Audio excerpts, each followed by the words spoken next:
আমার নাম ব্যোমকেশ বক্সী। টেলিভিশন আর ওটিটিতে সত্যবতী করে ফেলেছো, সো তাহলে কি রেডিওতেও এবার একটু ট্রাই করবে?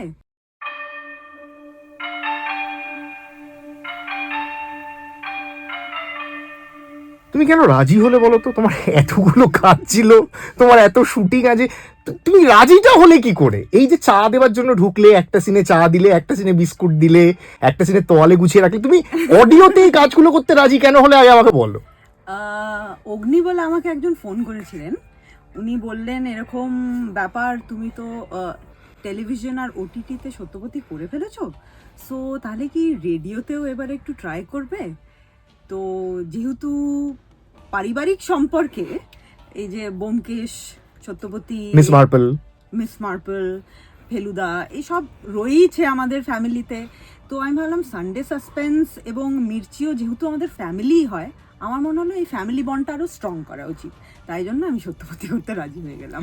তাও ভালো এই গল্পে খোকা নেই, নইলে আরো মেথড অ্যাক্টিং করতে হতো তোমাকে। হ্যাঁ, খোকার এখন একটু টাইম আছে মাইকের সামনে কথা বলার। কিন্তু ড্রেস ট্রেস পরে তো he is looking the part. হ্যাঁ, সেটা ও এখনো বলে আমার নাম ব্যোমকেশ বক্সী, এবং যখনই গৌরবের কোনো ব্যোমকেশ রূপে ছবি দেখে, বা এই যে একটা রিসেন্টলি গৌরব একটা প্রজেক্ট করলো, তার লুক সেটের ছবি দেখলো, ওকে বলে দিতেও হয়নি, ও নিজেই দেখে বললো Byomkesh Bakshi. So he very well knows Byomkesh Bakshi কিরকম দেখতে, এবং সেটা ওর কাছে ওর বাবা, কিন্তু ও মনে করে ও আগে ব্যোমকেশ হয়েছে, তারপরে ওর বাবা হয়েছে এখন। তাও ভালো, নমস্কার অধমের নাম ব্যোমকেশ বক্সী বলতে শুরু করেনি এখন আবার। কোন গুড দিকে আইডিয়া, কোন দিকে ওকে শেখাবো আমার মনে হয় এটা বলতে।